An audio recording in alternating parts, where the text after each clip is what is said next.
یعنی زبان کے ذریعے سے جو کسی مومن کو فائدہ پہنچا رہا ہے وہ صدقہ دینے سے بہتر ہے.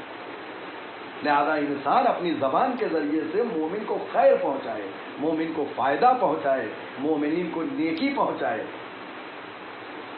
تو اس کا ثواب، اس کا اجر اللہ کے نزدیک صدقے سے زیادہ ہے. اللہ اکبر. وَالصَّوْمُ جُنَّةٌ مِّنَ النَّارِ. تیسری چیز جو ہے پیغمبر مسلسل ابو ذر سے یہاں فرما رہے ہیں، نماز دین کا ستون ہے، صدقہ گناہوں کو جو ہے محو کر دیتا ہے، ختم کر دیتا ہے، اور روزہ سپر ہے آتش جہنم سے. سپر ہے آتش جہنم سے. سپر کیا ہے؟ آپ نے دیکھا ہوگا کہ انسان اپنے وجود کو بچانے کے لیے کہیں سے کوئی پتھر آ رہا ہو، کہیں سے کوئی چیز آ رہی ہو تو آگے ایک چیز رکھتا ہے تاکہ اس کے جسم پہ پتھر نہ لگے. جیسے پولیس اور فورس، فوجی لوگ آگے آگے ایک سپر لیے ہوتے ہیں، جب کوئی مارتا ہے یا کوئی پتھر پھینکتا ہے وہ اس سے روکتے ہیں، اسے سپر کہا جاتا ہے تاکہ اس کا جسم محفوظ رہے. اسی طریقے سے روزہ آتش جہنم سے سپر ہے، یعنی آتش جہنم سے بچانے والا ہے روزہ. یہ داخل نہیں ہوگا، دھونے دے گا. یہ ہے عظمت. اور پھر پروردگار نے اس کا اجر و ثواب اپنے اوپر رکھا ہے کہ میں دوں گا. روزہ میرے لیے ہے، میں اس کی جزا دینے والا ہوں. تو آپ غور فرمائیں کہ یہ جو ہے آتش جہنم سے سپر ہے. اچھا، روزہ بھی اس کے مراتب علماء نے بیان کیے ہیں، عرفاء نے بیان کیے ہیں، علماء اخلاق نے بیان کیے ہیں کہ روزے کے 3 مراتب ہوتے ہیں، 3 درجے ہوتے ہیں، 3 گریڈ ہوتے ہیں روزے کے. پہلا درجہ، پہلا مرتبہ عام ہے، یعنی روزے عام لوگوں کا روزہ، عام روزہ جو لوگ رکھتے ہیں، یعنی کھانے پینے کی چیزوں سے پرہیز کرتے ہیں. جو توضیح المسائل سے چیزیں بیان کی گئی ہیں جس سے روزہ ٹوٹ جاتا ہے، اس سے انسان اپنے کو بچائے، اس کو کہتے ہیں روزہ عام روزہ، عام لوگوں کا روزہ.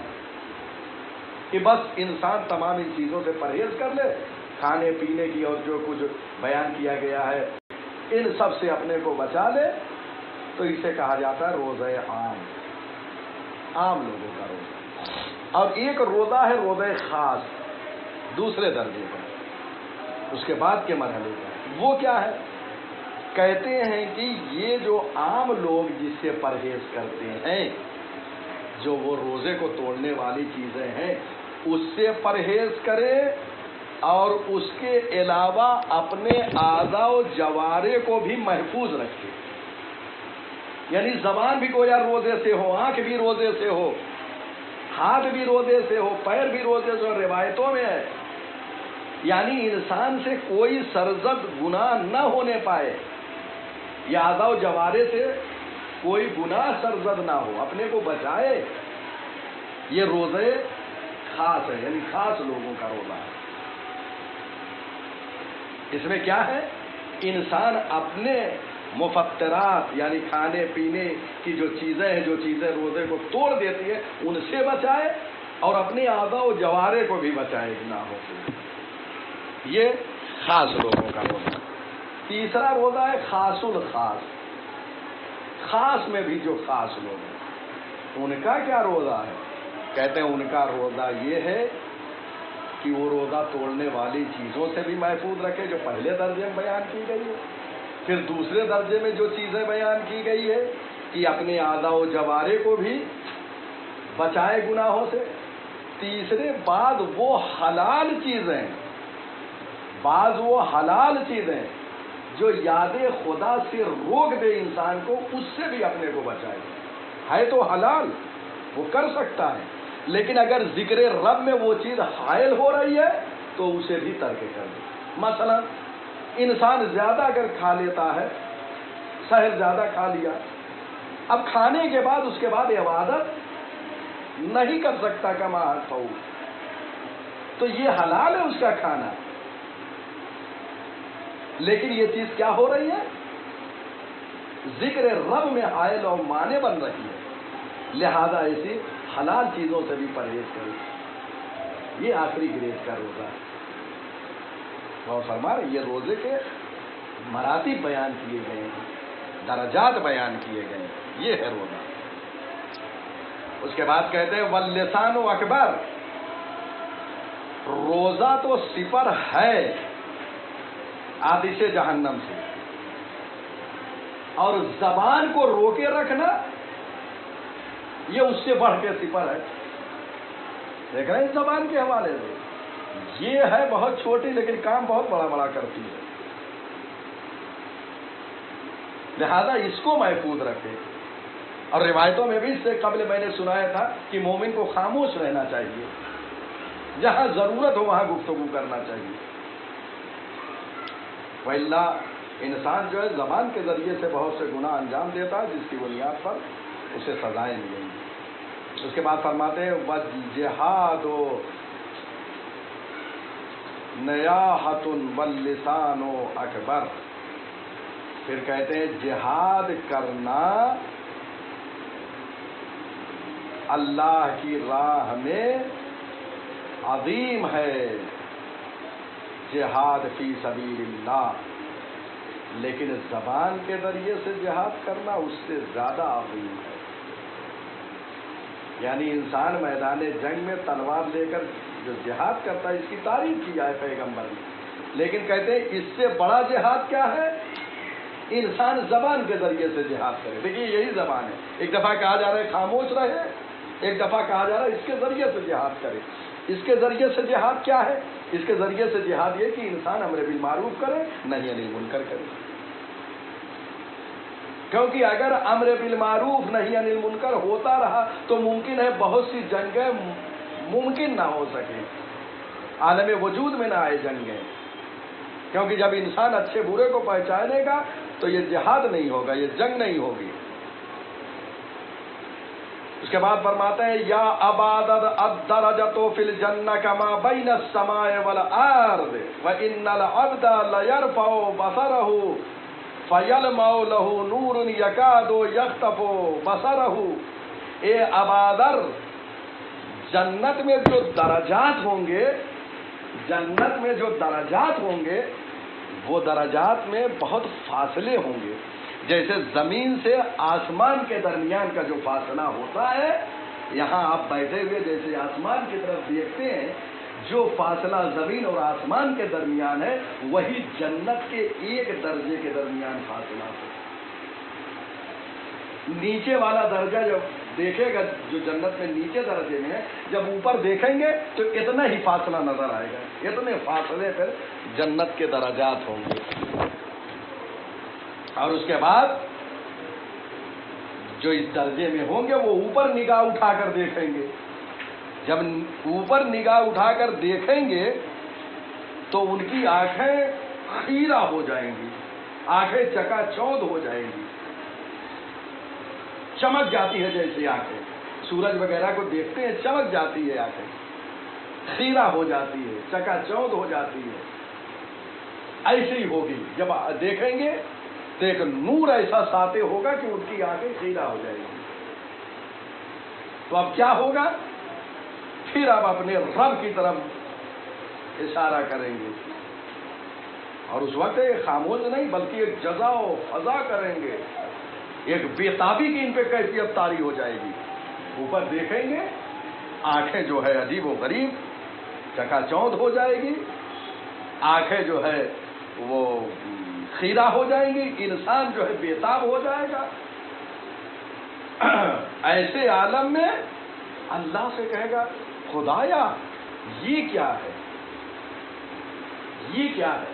اوپر درجے کے لوگوں کو دیکھ کر پروردگار بھی کہے گا فیقال ھذا نور اخیک، یہ تمہارے بھائی کا نور ہے۔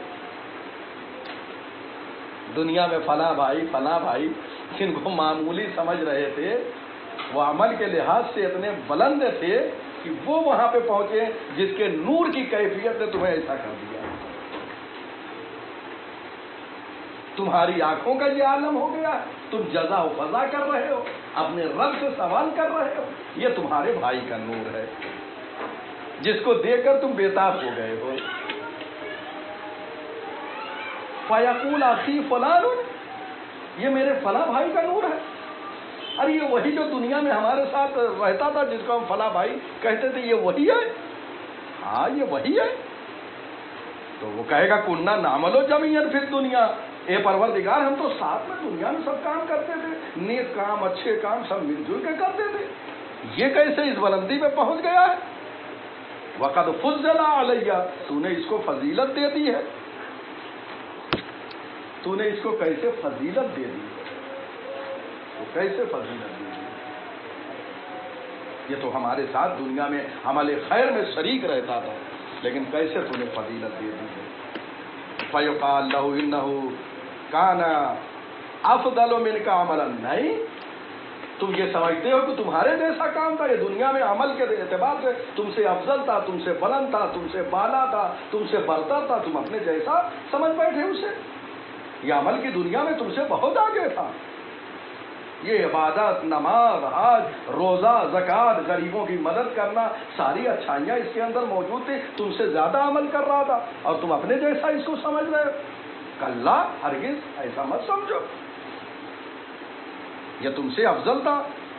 ہاں اب پھر یہ جو نیچے درجے میں ہے، پروردگار اس کے قلب میں